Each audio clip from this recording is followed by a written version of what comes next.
I was standing by the dessert table at my brother's wedding, holding a tray of cake slices, when I heard someone laugh. At first, I thought they were laughing at a joke. I smiled without thinking, ready to hand out more plates, until I heard Meline's voice rise over the music. "She looks like the waitress," she said, pointing right at me. The guests around her burst out laughing. Jasper, my brother, chuckled along like it was harmless. I felt the heat rush up my neck. I laughed too, out of instinct, pretending it didn't sting. I looked down at my plain dress, my scuffed shoes, my hands trembling just a little. I kept moving, placing slices on white china plates, feeling smaller with every step across the room. My son, Liam, was watching me. His little face, usually so open and sweet, was pinched tight, his jaw set. Before I could even blink, I saw him weave through the crowd toward the DJ booth. I felt panic rise in my chest. I started to move after him, balancing the tray in my hands, calling his name softly. He reached the microphone, just as the music faded between songs. Liam grabbed the mic with both hands, lifted it to his mouth, and said in a voice that didn't shake once, "Actually, she paid for this wedding." The entire room went silent. The laughter died like someone had cut the strings off a puppet show. Every face turned toward him, then toward me, and in that frozen second, I watched Meline's smile fall away like a mask slipping off. If you had asked me that morning how I felt about the wedding, I would have said I was proud. Exhausted, yes. Nerves buzzing, absolutely, but mostly proud. My little brother Jasper was getting married. It didn't matter that I had been the one meeting vendors, paying overdue deposits, smoothing out last-minute crises when checks bounced. It didn't matter that my own name would never show up on the thank you cards. I told myself family didn't keep score. Love meant you showed up. I had worked a double shift the day before at the diner, then stayed up half the night steaming Jasper's tuxedo and sewing a tear in the bridesmaid dress. Meline had ordered 2 sizes too small for one of her friends. My hands were still sore when I slipped into my dress that morning, a simple navy blue A-line I had found on clearance last year, never imagining it would someday serve as my best wedding outfit. I tucked a strand of hair behind my ear, dabbed on a little mascara, and told myself it didn't matter if no one noticed me. This was Jasper's day. The reception was held in a sprawling white tent on the lawn of Meline's family estate. Fairy lights hung overhead like stars caught in a net. A jazz band played soft, elegant music, while waiters in black and white uniforms floated between guests, carrying silver trays of champagne. Everywhere I looked, there were crisp linens, polished glasses, towering centerpieces dripping in roses and crystals. It was beautiful, just like Meline had dreamed. Jasper looked good, nervous but good. He caught my eye once during the photos and gave me a little wink. It was the same grin he used to give me when we were kids, sneaking cookies from the kitchen after bedtime. I smiled back and gave him a thumbs up. Whatever differences had grown between us over the years, today wasn't the day to dwell on them. Liam stood beside me, fidgeting with the cuffs of his little suit jacket. He hated dressing up, but he hadn't complained once. He knew how important this day was for Uncle Jasper. He knew how much work his mom had put into making it happen. "You doing okay?" I asked him, squeezing his shoulder gently. He nodded, but didn't say anything. His eyes were scanning the crowd, weary and a little overwhelmed. "Look at all this," I said, trying to lighten the mood. "Fancy, huh?" Liam shrugged. "Looks expensive." I laughed under my breath and ruffled his hair. "Don't worry about that. It's not our job to worry today." It wasn't a lie exactly. It was just a hope. I didn't want Liam carrying the weight I had carried for so long. The afternoon drifted on in a blur of speeches and toasts, the sun dipping lower, casting everything in soft gold. I stayed mostly on the sidelines, helping where I could, slipping into the background when the official photographers came around. It wasn't about me. It never had been. When the wedding planner came rushing up, looking frantic and sweaty, asking if someone could help serve the cake because one of the catering staff had quit mid-shift, I didn't hesitate. I set down my glass, took the serving knife, and got to work. It wasn't glamorous, but it needed to be done. That was what I was good at, seeing the gaps and quietly filling them. I balanced plates of cake up and down the tables, offering smiles and polite congratulations, trying not to notice when people looked right through me. It wasn't personal, I told myself. They just didn't know me. I didn't see Meline coming until she was right beside me, her voice carrying clear over the buzz of conversation. "She looks like the waitress," she said, laughing as she pointed at me like it was the funniest thing in the world. The guests around her laughed too. Some of them looked uncomfortable, but most just laughed, because that was what you did when the bride made a joke. I smiled because that was what you did when you were raised to believe making a scene was worse than being humiliated. I kept serving. My hands trembled a little, but I kept smiling. I told myself it didn't matter. I told myself this was Jasper's day. I could survive anything for one more afternoon. But across the room, Liam's face was changing. His cheeks flushed bright red, his small fists clenching at his sides. I saw him look at me, then at the stage, then back at me. Something was building inside him, something fierce and unstoppable. Before I could move, before I could shake my head or tell him to stay put, he was already slipping through the tables toward the DJ booths, and I knew in that instant that everything was about to change. I set the empty tray down behind the dessert table and wiped my hands on a napkin, trying to catch my breath. My cheeks burned. Every nerve in my body felt exposed, like I had walked straight into a fire. I had no way to escape. I told myself to shrug it off. A joke was just a joke. This day wasn't about me. I repeated the words in my head like a prayer, but when I looked up, I saw Liam moving faster now, weaving between guests, his little jaw set, with a determination that scared me. His brown eyes, so much like mine, flashed with a fury I had never seen from him before. I started to move toward him, whispering his name, willing him to stop. He glanced back once, and then kept going, straight for the DJ table, where a microphone rested unattended. The band had just finished a song, the room buzzing with chatter, and the clinking of glasses, the perfect cover for him to slip in unnoticed. My heart hammered in my chest as I quickened my pace. I had no idea what he was planning, but I knew Liam. He was quiet, observant, but when he believed something was wrong, he acted with a boldness that caught people off guard. He had been raised watching me smooth over insults, absorb slides, stay silent to keep the peace. Maybe he had learned something different about when it was time to speak. I reached him, just as his fingers curled around the microphone. "Liam," I said sharply under my breath. "Stop." He turned and looked at me, and there was no fear in his face, only conviction, the kind of conviction I had long since buried under years of telling myself it was easier not to make waves. "They need to know," he said, his voice steady. Before I could say another word, he turned back and lifted the microphone to his mouth. The speakers squealed slightly, catching everyone's attention. Conversations broke off mid-sentence. Heads turned. The buzz of the room evaporated into a heavy, curious silence. Standing there in his little suit, hair sticking up in the back from where I had tried to flatten it earlier, Liam looked impossibly small and impossibly brave. My hands shook at my sides, part of me wanting to yank him away, the other part frozen by something deeper: pride, fear, hope. "Ladies and gentlemen," he said, his voice loud and clear, "I just want to say something real quick." A few chuckles from the crowd.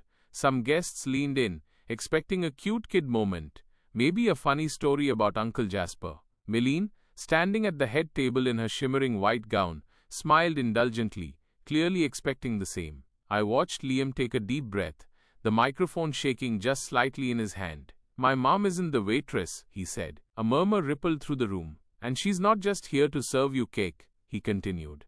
His voice rose slightly, filled with something raw and shaking. The guests shifted in their seats. Some looked uncomfortable now, others curious, others frowning, as if they were only just realizing who I was. Liam swallowed hard and finished. "Actually, she paid for this wedding." Silence crashed over the room like a wave.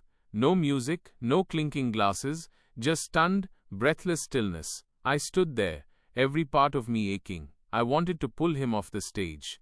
I wanted to wrap him in my arms.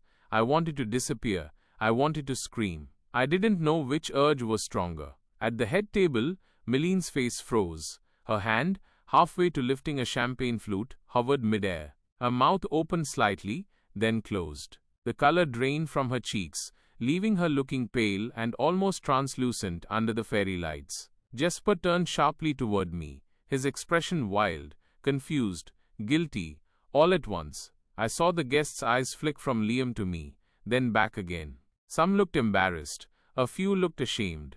A handful looked impressed, like maybe they were seeing me for the first time all night. Liam lowered the microphone carefully onto the table, then looked at me. His face was calm, steady. He hadn't done it for applause. He hadn't done it for drama. He had done it because he saw something wrong, and he wanted to set it right.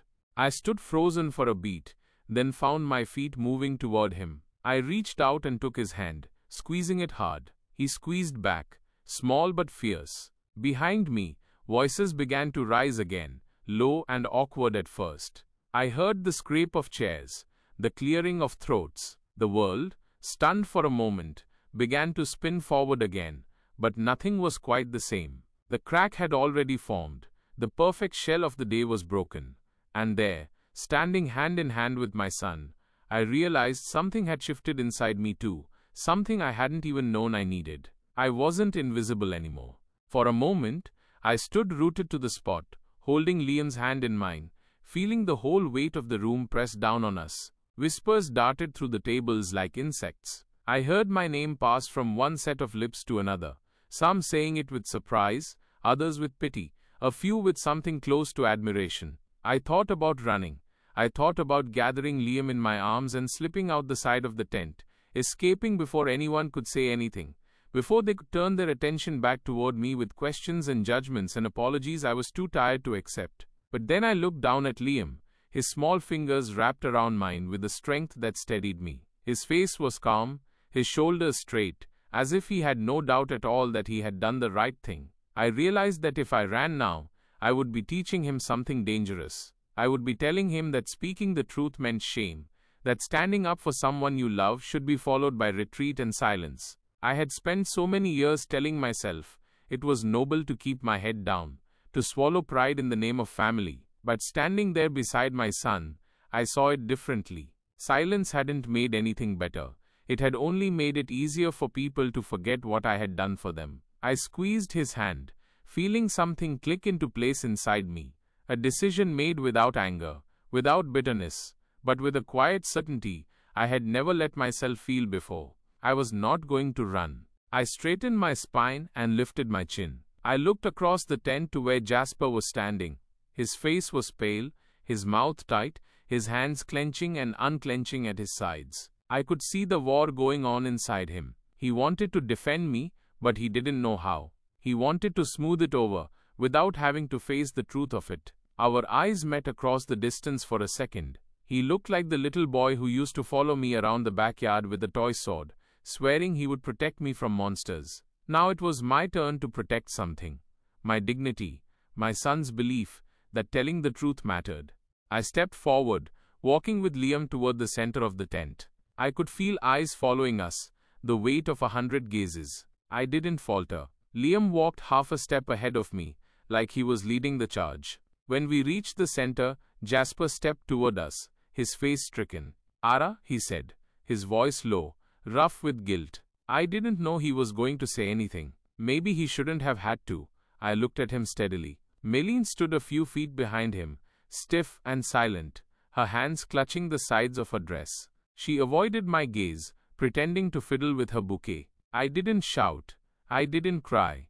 I didn't make a scene. I simply reached down, adjusted the strap of my purse on my shoulder, and said, clearly enough for the nearest tables to hear, "Congratulations on your marriage. I hope it brings you all the joy you're looking for." There was no malice in my voice, just a kind of weary grace that made a few people glance away, ashamed. I turned to Liam. "Ready to go, buddy?" He nodded so hard his hair flopped over his forehead, his eyes bright with unshed tears, not from sadness, but from the enormity of the moment. As we started toward the exit, I heard Jasper call my name again. I stopped, but didn't turn around. "I'm sorry," he said, his voice breaking. "You deserved better." For a second, I considered looking back, but then I thought about all the times I had waited for that apology, hoped for it, imagined it would change something fundamental between us. Now that it had come, it felt almost beside the point. I had already changed. I didn't need his words to validate what I knew now. Without a word, I pushed open the tent flap and stepped into the cool evening air, Liam's hand warm in mine. The sky above was wide and clear, the stars just starting to prick through the darkening blue. The night smelled like fresh cut grass, and something sweet, maybe the last traces of wedding cake drifting into the air. We walked to the car together in silence. Not the heavy silence of shame or anger, but something lighter, something stronger. Inside me a quiet fire had been lit, not the raging, destructive kind, but a steady flame that would not go out again. I knew who I was, I knew what I had done, and I knew what I would no longer accept. I had spent so long thinking I had to stay small, to keep peace, to keep love. But peace built on silence is not real peace, and love that needs you to be invisible is not real love. Not anymore, not for me, not for Liam. The cool air wrapped around me as Liam and I stepped away from the tent, the music behind us growing softer with every step. I unlocked the car, and he climbed into the back seat, still holding his small shoulders straight, still looking like he was ready to take on the world if he had to. I stood there for a moment, one hand on the door handle, breathing in the night. I could have gotten in, I could have driven away and left it all behind. But something in me hesitated. A lifetime of swallowing my pride had made walking away feel like the only choice. Tonight felt different. Before I could talk myself out of it, I turned back toward the tent. Through the open flaps, I could see the guests beginning to scatter. Some were pretending nothing had happened, diving back into their conversations and laughter. Others stood in small groups, casting glances toward the empty spot where Liam had made his announcement. A few people looked toward me quickly, looking away when they realized they had been caught staring. Jasper stood near the entrance, his hands jammed into his pockets, his face twisted with regret. When he saw me coming, he straightened, taking a few hesitant steps forward. "I was looking for you," he said. "I was right here," I answered, my voice even. He opened his mouth, closed it again, then tried once more. "Can we talk?" I glanced back at the car where Liam sat, watching us through the window, his forehead pressed lightly against the glass. I nodded once, curt and firm. I didn't owe him my time, but for the brother who once tied a blanket around his neck and called himself my protector, I would listen. We stepped a little away from the entrance, just far enough that we could speak without the whole wedding listening in. "You didn't have to do all that," Jasper said, rubbing the back of his neck. "Maybe not," I said, "but I did." He looked down at the ground. "I should have thanked you. I should have defended you when Mattie said what she did." I just froze. I thought it would be easier to laugh it off. "Easier for who?" I asked. "For me, I guess," he winced. For the first time all night, I saw it land. The realization of what his silence had cost. Not just my dignity, but his own understanding of who he was supposed to be. "I thought keeping it quiet was what you wanted," he said. "You never asked for recognition." "I never asked because I didn't want to make you feel bad," I said, "because it was a gift, not a debt. But a gift doesn't mean you get to pretend the person who gave it doesn't exist." He nodded slowly, his eyes glassy under the soft light strung across the lawn. "I don't know how to fix it," he said. "You start by not letting people laugh at the ones who love you most," I said. "You start by not being afraid to tell the truth." We stood there in the night, two siblings who had spent a lifetime orbiting around old hurts and unspoken words. It wasn't everything I needed, but it was more than I had expected. Behind him, I caught sight of Meline, standing stiffly by the dance floor, surrounded by a few of her friends. She kept glancing over her shoulder at us, her mouth tight. I felt no urge to go to her. Her silence tonight had spoken louder than anything she could have said. "Now, Rara," Jasper said again, his voice raw. "I believe you," I said, "but you need to be better. For yourself, for her, and for me." He nodded once. A deep, slow movement that seemed to cost him something. Then he reached into his jacket pocket and pulled out a small velvet bag. "I was going to give you this after the honeymoon," he said, holding it out. "But maybe it's better now." I hesitated, then took it. Inside was a simple silver necklace with a small sapphire stone, my birthstone. Not flashy, not expensive, just something that said he remembered. "Thank you," I said, my voice catching for the first time all night. We stood there a moment longer, and then I turned back toward the car. I had said what I needed to say. I had stayed, not because I had to, but because I chose to. When I opened the car door, Liam beamed at me, like I had just won a battle neither of us had dared to name. "Ready, buddy?" I asked. He nodded so hard, his hair flopped over his forehead. "Ready." As we pulled away from the estate, the lights of the wedding fading behind us, I felt something lift off my shoulders.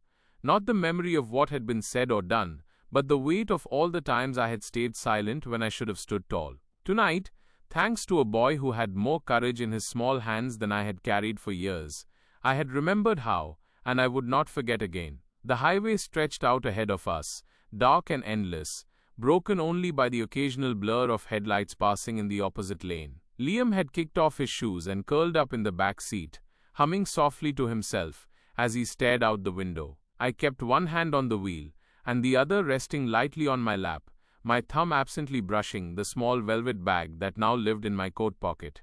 I thought the sadness would come once we pulled away from the estate. I thought regret would find me. That had always been the pattern. Stay silent, swallow the hurt, drive home with a tight chest and a head full of words I wished I had said. But tonight was different. There was no sadness sitting in the car with us, only a quiet, steady peace. Liam shifted, sitting up straighter, his voice breaking the silence between us. "Did I get you in trouble?" he asked, his tone unsure now that the adrenaline had worn off. I glanced at him through the rearview mirror, meeting his worried eyes. "No," I said. "You reminded me who I am. You did exactly what I needed." He smiled, small but real, and leaned back against the seat. The truth was, for so long I had worn my invisibility like armor. I thought if I was helpful enough, agreeable enough, easy enough, I would earn a place where I belonged. But belonging bought with silence and sacrifice is fragile. It crumbles the first time you ask for more. It vanishes the moment you need to be seen as more than useful. Watching Liam stand up for me without hesitation had cracked something open inside me. It was not about pride or anger. It was about dignity, about finally claiming the right to be visible without apology. The memory of the wedding already felt distant, like a chapter that had ended before I realized I had turned the page. Meline's frozen expression, the stunned faces of the guests, Jasper's shame, they would all return to their lives, their small dramas and celebrations. But I had walked away different, stronger, clearer. I knew there would be whispers, family members trying to smooth things over, apologies tucked into awkward conversations, invitations extended with careful smiles. Some bridges might burn, whether I wanted them to or not. I had made peace with that. Some bridges are meant to burn, so you never forget to choose yourself next time. I flicked on the radio, low enough that it filled the car with a soft hum, but not so loud that it interrupted the stillness between us. Liam closed his eyes, his breathing evening out, the tension finally leaving his small body. As the miles rolled by, I thought about what kind of example I wanted to be for him. I had always believed protecting him meant shielding him from conflict. Now I understood that real protection meant showing him how to walk into a room and know you belong there, no matter who tries to tell you otherwise. It meant teaching him that kindness does not require silence, and that loving someone never means making yourself small. When I pulled into our driveway, the porch light was still on, casting a soft glow over the cracked steps and peeling paint. It was not a mansion like Meline's family estate, but it was ours. It was built on late nights and early mornings, on sacrifices and dreams stitched together with more hope than money. I parked the car and turned off the engine. For a moment, I sat there, watching the rise and fall of Liam's chest, letting gratitude settle over me like a blanket. Gratitude for the boy who had seen me. Gratitude for the voice I had finally reclaimed. Gratitude for the quiet certainty that from now on, things would be different. I opened the door, stepping into the crisp night air. Liam stirred, blinking sleepily as I unbuckled him. "Come on, buddy," I said, my voice soft. "We're home." He slipped his hand into mine without hesitation, just like he had done on the dance floor, just like he had done when he grabbed that microphone. As we climbed the steps together, I realized something simple and profound. I had spent so long fighting to be part of other people's celebrations, waiting for an invitation to be seen, to matter. But tonight I understood. I did not need permission to matter. I always had, and I always would. And that was enough. If this story touched you, if it reminded you of someone you love, or even if it reminded you of your own strength, I would love it if you showed some love back. Please like the video if it meant something to you. Share it with someone who might need to hear it today. Leave a comment below and tell me your story. I read everyone, and they truly mean the world to me. And if you want more real stories about finding strength, family, and standing up for yourself, hit that subscribe button. and join this community. They said my daughter couldn't fly first class because she looked homeless. The attendant said it in front of everyone, loud enough for the people in line behind us to hear. My daughter's face crumbled. She tried to hold it together, but I saw the tears hit her sneakers. I opened my mouth to defend her, but the attendant cut me off. He waved over security and said we needed to step aside. My heart was pounding. I felt humiliated, furious, helpless. Then, just as they started to escort us away, a man in a suit walked up, pulled out a card, and said 5 words that made the entire terminal go silent. "She's with me." Everyone froze. Even the attendant backed away. That moment changed everything. My name is Reina Quinn, and I've always believed in keeping promises, especially the ones I make to my daughter. Lyra turned 15 last month. She's my only child, my heartbeat, and the strongest person I know. But lately, life had been hitting her harder than most kids her age. Last year, Lyra started high school, and everything changed. She used to be outgoing, creative, loud in the best way. But high school has a way of narrowing the world, of squeezing kids into categories. Lyra didn't fit any of them. She liked oversized sweaters and ripped jeans, old band t-shirts, boots scuffed at the toes. She never cared about looking like everyone else, and I admired that. But some kids saw her as a target. She got called names: weird, homeless, trashy. Teachers said nothing. Friends slowly stopped inviting her over. I watched her fade into herself, pulling her hood up, avoiding mirrors, and pretending it didn't hurt. So when I scraped together enough for a little getaway, I knew it had to be something special. We'd never flown first class before, not even close. But this time, I saved for it. I wanted Lyra to feel seen, important, celebrated. It wasn't just a trip. It was a gift for surviving a year that nearly broke her. I didn't tell her until the day we left. She walked into the kitchen and found 2 suitcases packed and sitting by the door. I told her we were going to New York for the weekend. Her eyes lit up in that way I hadn't seen in months. She hugged me tight and whispered, "Really? Just us?" We got to the airport early. She was nervous, but I could tell she was trying to pretend she wasn't. She had put together an outfit she loved. She wore her favorite denim jacket with patches she had sewn on herself, a big hoodie underneath, and cargo pants. Her hair was tied back in a messy bun, with a pencil stuck through it, something she always did when she was sketching. She looked like herself. While we were waiting to check our bags, I noticed a few people glance in our direction. One woman gave us a quick up and down, and then turned to her husband, whispering something under her breath. I ignored it. People judge. That's on them. We weren't there for them. We were going to have fun. At the gate, I handed our tickets to Lyra and told her to read the seat numbers. When she saw 1A and 1B, her eyes went wide. "Wait, first class? You got us first class?" I nodded and smiled. "Happy birthday, baby." She grinned. Really grinned. The kind of grin that lights up a whole face. The kind I hadn't seen in almost a year. She laughed and said, "I feel like royalty." And for a moment she did. But when we walked toward the first-class boarding lane, everything shifted. A young man in a blue airline uniform stepped in front of us. He had a forced, polite smile and tired eyes. He looked at Lyra, then at me, then back at Lyra. "Excuse me," he said. "This lane is for first class." I smiled and handed him our boarding passes. "We're first class." He scanned them, then hesitated. His eyes flicked over Lyra again. I saw his expression shift. His jaw tightened. "Ma'am," he said carefully, "your daughter's attire doesn't meet our premium cabin standards." I blinked. "I'm sorry, what?" He lowered his voice slightly, but not enough. People around US were watching now. "She doesn't appear to be dressed appropriately. We have standards in first class, and well, she looks." He didn't finish the sentence, but I saw it in his eyes. I knew exactly what he meant. Lyra froze beside me. Her smile disappeared. Her hands clenched around the handle of her backpack. She stared at the ground. I stepped forward.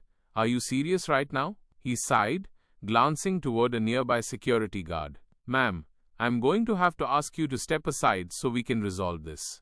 Everything that was supposed to be magical about this trip, the surprise, the joy, the pride, was instantly tainted. My daughter, who had already spent the past year trying to shrink herself just to survive, was being judged by a stranger in front of a crowd. She didn't say a word, but I saw the tears building. She was trying so hard not to cry. In that moment, I wanted to scream. I wanted to protect her, to shield her from every glare, every whisper, every insult disguised as policy.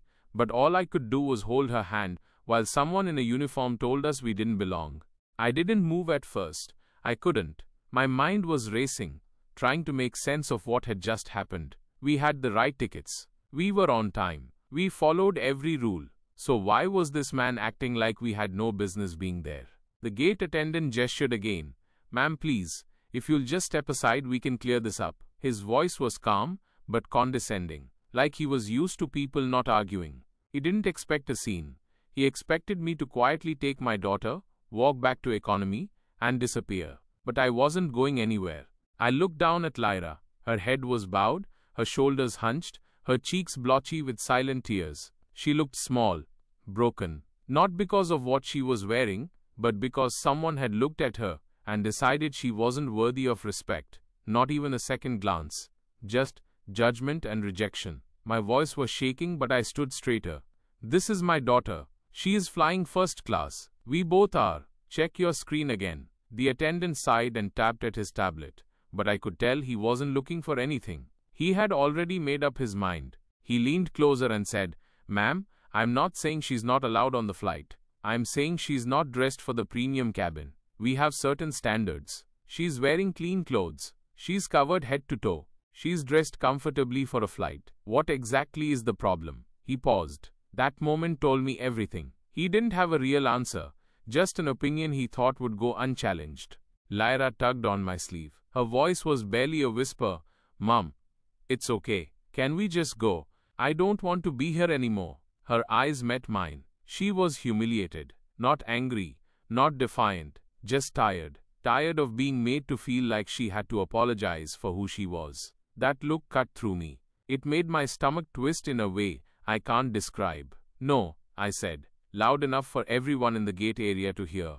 "It's not okay." People had started to notice. A couple standing nearby with designer carry-ons stopped their conversation and stared. An older man 2 rows back tilted his head, listening. Someone further back pulled out their phone. I knew what this looked like. A woman arguing with staff. A kid crying. People love drama at airports.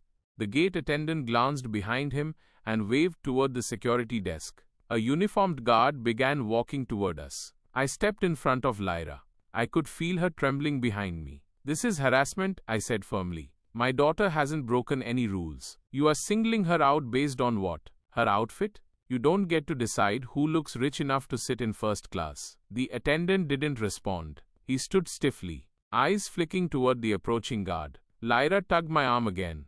"Mom, please stop. Everyone's looking. I just want to go home."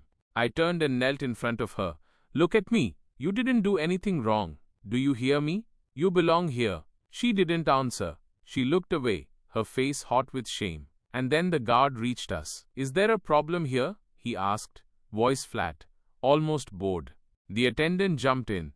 "Yes, I was asking these passengers to move aside. We're trying to sort out a ticket issue." "No," I said quickly, rising to my feet. "There's no ticket issue. We have first-class seats. He just doesn't like how my daughter looks." The guard looked between us, then at the boarding passes in the attendant's hand. "She has a valid seat?" he asked. The attendant hesitated again, then muttered, "Yes, but what?" I asked, voice rising. Lyra covered her face with both hands. I saw her shoulders shake. She was crying now, trying to hide it. The guard sighed. "Ma'am, I need you to come with me for a minute. Let's step over here and talk." I stood there, frozen. If I moved, it would feel like giving up, like I was agreeing that my daughter didn't belong where she was. I looked around. Dozens of people watching, no one speaking, no one helping. And then I heard a voice behind us, calm and clear. "She's with me." The room seemed to pause. The guard turned. The attendant's mouth fell open slightly. A man in a dark suit stepped forward, holding out a silver card. His expression was unreadable. He looked at the attendant, then at Lyra. "I said," he repeated, "she's with me." That's when everything shifted. The man's voice cut through everything. Not loud, not angry, just calm, certain. It was the kind of voice that made people stop and listen. "She's with me." The security guard stepped back slightly. The gate attendant froze. I turned to look at the man who had spoken. He was tall, in his late 40s maybe, dressed in a sharp navy blue suit with a silver tie. His shoes looked expensive, but not flashy. He had an airline badge clipped to his jacket pocket and a polished demeanor that made it clear he belonged in a place of authority. He held out a sleek silver card. The attendant took one look at it, and his entire posture changed. "Oh, of course. I'm sorry, sir," the attendant stammered. "I didn't realize." The man didn't even glance at him. He looked directly at me, then at Lyra. He stepped forward and knelt slightly, so he was eye level with her. "Hey," he said gently, "that shouldn't have happened to you. Come on, let's get you to your seat." Lyra looked up at him, her eyes red and glassy. She didn't know what to say. Neither did I. The man stood and turned to the gate attendant. "Please process their boarding immediately," he said, voice firm. "And make a note. There's no dress code in this airline's premium cabins that overrides basic respect." The attendant's face turned pale. "Yes, sir." He motioned for us to follow him. The crowd had gone silent, watching as we walked toward the jet bridge. My hand found Lyra's. She squeezed it hard, still shaking. I looked over at her and saw confusion in her eyes. She couldn't understand why this stranger had stepped in. Honestly, neither could I. We boarded the plane through the first-class entrance. The flight attendant smiled at the man and gave him a slight nod of recognition, then greeted us like royalty. Once we were seated, row 1, plush, wide seats, champagne being offered, hot towels passed around. The man stood nearby, hands in his pockets. I found my voice. "Thank you. I don't even know your name." He smiled. "Mason Jet." I blinked. I had heard that name before. "You work for the airline?" "I do," he said with a small nod. "Executive Vice President. I oversee passenger experience, among other things." My stomach flipped. This wasn't just some frequent flyer with status. He was a decision maker. The kind of person who could rewrite policy. The kind of person whose presence instantly changed the rules. "I don't understand," I said. "Why did you step in? You didn't know us." He looked over at Lyra. She was sitting quietly, curled into herself, trying to disappear into the oversized seat. "Because I used to be her," he said simply. "Not exactly, of course, but I know what it feels like to be judged before you even speak. When I was a teenager, I looked different too. I didn't have nice clothes. I worked to pay for my textbooks. And more than once, I was told I didn't belong somewhere because of how I looked." I sat in silence, absorbing every word. One day, he continued, a woman stood up for me in a courtroom. I had been summoned for something ridiculous, a dispute over a parking violation I couldn't afford to pay. She didn't know me, but she stood up and vouched for me. She said I deserved a chance, that I was more than what people assumed. I never forgot it. He looked back toward the aisle, where the gate attendant had now boarded, and was nervously checking the overhead bins. "I made a promise to myself," he said. "If I ever had the chance to be that person for someone else, I'd take it." Lyra finally spoke, her voice so soft, it almost disappeared under the hum of the cabin. "Thank you." Mason turned to her and smiled. "You didn't need me to be here to belong, but I'm glad I was." He checked his watch, gave us both a nod, and stepped into the galley to speak with the flight crew. Lyra leaned into me, her head against my shoulder. I wrapped my arm around her and let myself breathe for the first time since we entered the airport. She whispered, "I didn't do anything wrong, did I?" "No, baby, you didn't." For the first time in hours, she believed me. The plane lifted into the air with a smooth, quiet grace. Lyra sat next to the window, knees drawn up, head leaning lightly against the glass. Her body was still tense, but her eyes were steady now. She stared out over the clouds, her reflection faint in the window. I didn't interrupt her, I just let her breathe. A flight attendant came by with drinks and offered Lyra a warm cookie and sparkling water. She thanked her with a shy smile, the first real one since we entered the airport that morning. The air inside the cabin felt different now, softer somehow. The humiliation she'd felt just hours ago still hovered. But something had shifted. She wasn't hiding anymore, not completely. Mason Jet sat across the aisle. He had returned to his seat after speaking with the crew, and now glanced over and gave Lyra a quiet thumbs up. She returned a tiny nod. I leaned closer to her. "You know who he is, right?" She shook her head. Kind of. You said he works for the airline? He's not just someone who works there. He helps run the entire company. People don't tell him no. They answer to him. Lyra blinked.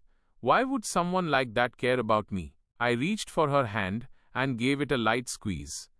Because he saw you. Really saw you. And he remembered what it feels like not to be seen at all.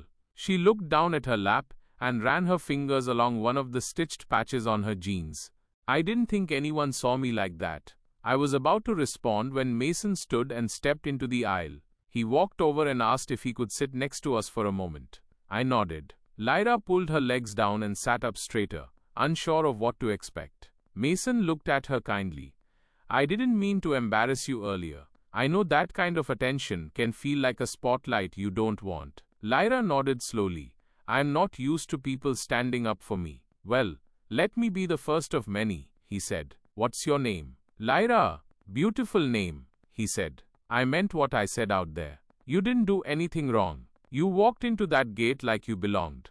Because you did. And when someone tried to make you feel small, you didn't run. That kind of strength. That's rare.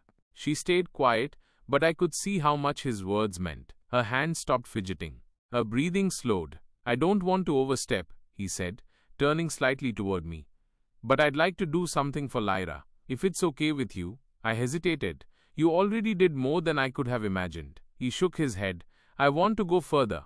The airline sponsors a youth mentorship program, creative fields, entrepreneurship, social impact work. We pair teens with professionals who can help nurture their ideas. We offer support, exposure, and funding for projects that matter. Lyra looked up.